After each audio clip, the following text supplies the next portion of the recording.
Australian garden that attracts many species of native birds. Now, is that an ideal that appeals to you, attracting many of our gorgeous Australian native birds to your backyard?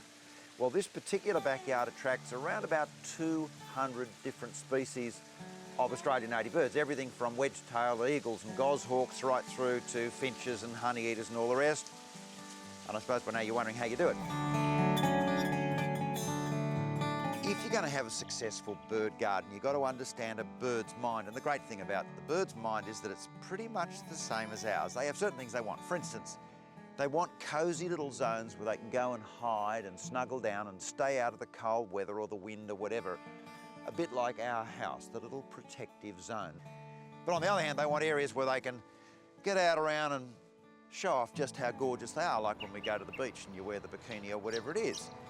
But then there's the basic work of daily survival. They want things they can eat. So some of them are going to want to eat caterpillars, others want to suck some nectar or eat seed. And you need to think about all these things: protection, show-off areas, and zones for sustenance.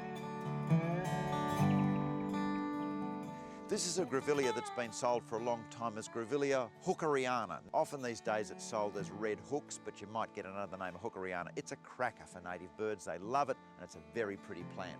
But there's all sorts of other grevilleas. This curious little thing here is Grevillea intricata, classic little nesting plant for things like wrens or whatever.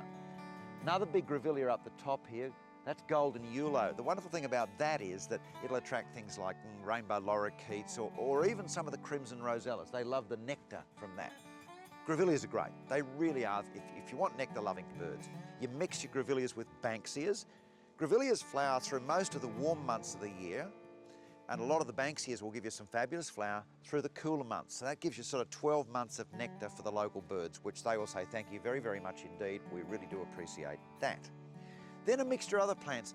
One of the things I hate about tea trees, that's Leptospermums. Horrible plants because every insect in creation loves to eat them. How good's that for the birds though? Get some tea trees and all the insects come to eat the tea trees and the birds will go, oh, you beaut. You can hear that the birds are here.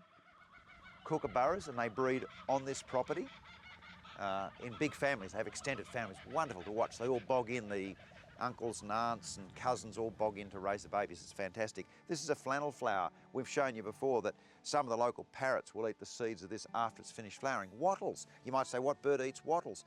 Well, they don't eat the flowers so much, but when the seeds set, many parrots will eat those seeds. She oaks. Parrots and finches and so on will eat those seeds.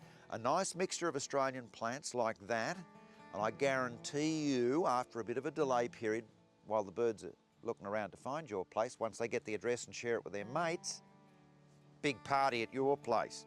I'm claiming around 200 species. Let me know when you do better.